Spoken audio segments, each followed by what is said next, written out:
My life, the whole story of our world, is full of tiny moments that could have changed everything.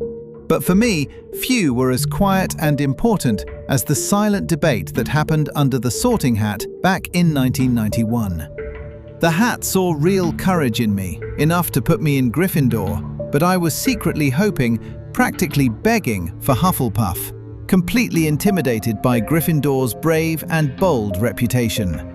So what if the hat had actually listened to me? What if my story, the story of the boy who could have been the chosen one, wasn't forged in the fire of Gryffindor, but in the loyal heart of Hufflepuff? This is how I, Neville Longbottom, the hero everyone forgot, could have found my courage in the most unexpected of places, proving that true bravery isn't about the house you're in, it's about the choices you make. Picture it with me.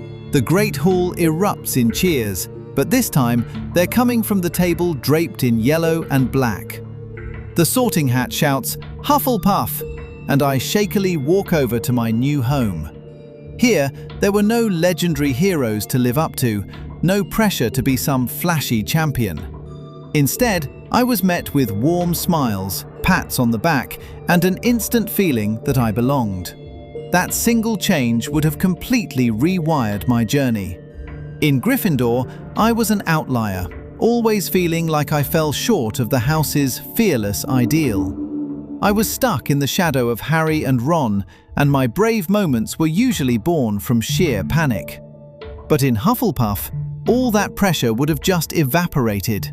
The house values are loyalty, hard work, patience, and fairness, and I already had all of those in spades. Think about my first night. The Hufflepuff common room, all cozy and earthy, would have been a world away from the grand, imposing Gryffindor Tower. A place of comfort, not a constant challenge. Surrounded by students who value kindness, I wouldn't have had to hide my anxiety. I could have talked about my parents with a quiet dignity, finding empathy instead of pity. My housemates, people like Susan Bones and Hannah Abbott, wouldn't have seen me as a clumsy kid they had to put up with. They would have just seen me as one of them. My school life would have transformed too. I'd still have a tough time in potions, thanks to Snape's constant glares, but I would have found my true passion way earlier: herbology. My head of house, Professor Pomona Sprout, would have seen my natural talent right away. With her guidance and my friends' encouragement, the greenhouses would have become my sanctuary. My confidence, fed by patience and positive support, would have begun to grow just like one of my prized Mimbulus Mimbletonia, slowly but with unshakable strength. Suddenly, I wouldn't have been the boy defined by what I lacked. I'd have been the boy who was brilliant with plants. As the years went by, my path would have drifted further and further from the one you know. When the troll attacked in first year, I wouldn't have been hiding in the common room. I'd probably have been helping my fellow Puffs get organized, making sure everyone was safe. My bravery would have shown up as responsibility, not recklessness. That moment where I stood up to Harry, Ron, and Hermione for sneaking out at night, it still would have happened. But it wouldn't have been a surprising flash of Gryffindor courage. It would have been an act of Hufflepuff fairness. I'd have been trying to protect the house points and the community I'd grown to love. In my third year, when Dementors swarmed the Hogwarts Express, I wouldn't have been alone when I fainted. I'd have been surrounded by friends. While Harry was haunted by his worst memories, I would have been looked after by my housemates, who probably would have snuck me chocolate from the kitchens and just sat with me, offering a quiet, steady presence. They would have understood that trauma isn't something you just conquer. It's a weight you help each other carry. The Yule Ball in my fourth year would no longer have been something to dread. Instead of being a last-minute thought, I would have gone with Hannah Abbott. Our friendship, which would have grown in the supportive Hufflepuff environment, would have easily blossomed into something more. When Cedric Diggory, Hufflepuff's champion, was tragically killed, I wouldn't have just been a face in the crowd. I would have mourned with my entire house, sharing our collective grief. This devastating loss would have actually deepened my bond with Hannah, and we would have found strength in supporting each other. The real turning point would have come in my 5th year with Dumbledore's army.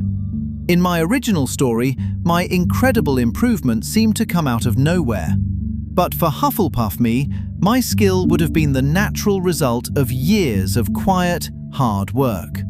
I would have joined the DA not to prove I was worthy to my grandmother, but out of a deep loyalty to Harry and a firm belief that it was the right thing to do.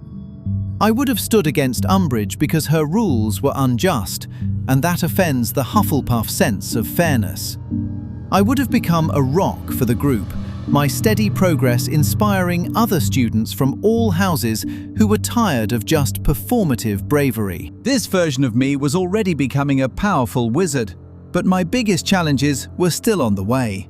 It really makes me wonder how many of my friends would have thrived in a different house. What do you think? Would Hermione have been even better in Ravenclaw? It's a fascinating thought to consider, isn't it? Now, let's jump to the Battle of Hogwarts.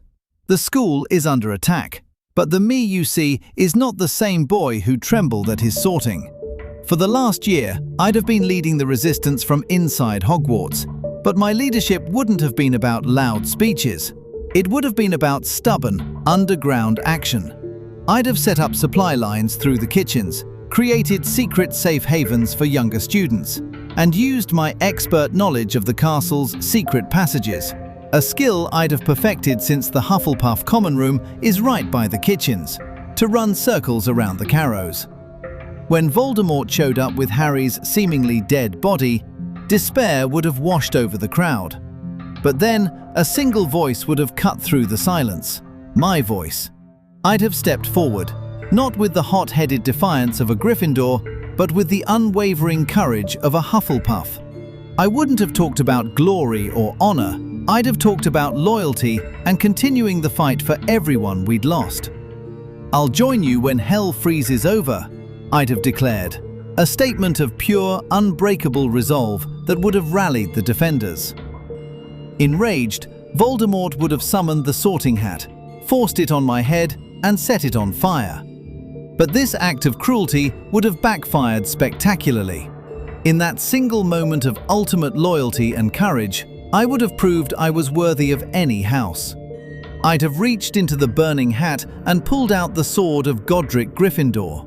But this is where our timeline takes a sharp turn. As Voldemort's snake, Nagini, lunged, I wouldn't have just swung the sword. My mind, sharpened by years of patient study in herbology, would have worked at lightning speed. I would know basilisk venom coated the sword and could destroy a Horcrux. But I'd also know that's not the only way. In one fluid motion, I would have pointed my wand not at the snake, but at the ground beneath it. With a powerful summoning charm, a massive venomous tentacula would have burst from the earth, its thorny vines grabbing the giant snake and crushing it in a display of raw, natural power. The Horcrux would be destroyed. This moment is everything. I wouldn't have needed to borrow Gryffindor's glory. I would have used the skills I grew myself as a Hufflepuff. My heroism would have been entirely my own. And by not using the sword on the snake, I'd have left it on the battlefield. It would have later been found by Ginny Weasley, giving her a chance to vanquish the memory of her own demons from the Chamber of Secrets. When the dust settled, I would have been a hero, but a different kind of hero. I wouldn't have been a backup chosen one or a Gryffindor champion. I'd have been the badger who endured, the one whose quiet persistence and unbreakable loyalty turned the tide of the war. My journey would have proved that courage isn't owned by any one house. It isn't always about a lion's roar. Sometimes it's about a badger's quiet resolve. I would have gone on to marry Hannah Abbott, our bond forged in a cozy common room and hardened by war. Professor Sprout, seeing the incredible man I'd become, would have eventually offered me her job. I'd have returned to Hogwarts as the head of Hufflepuff and the new professor of herbology. I would have taught a whole new generation that strength isn't about how much noise you make, but about how deep your roots grow. The boy who was once afraid of his own shadow would have grown to cast one long enough to shelter everyone he cared about. I may have wished for Hufflepuff out of fear, but in this reality, I would have found my courage there, not in spite of the house's values, but because of them. So, what do you think? Would I have been an even greater hero as a Hufflepuff? I'll let you think about it. Thanks for listening.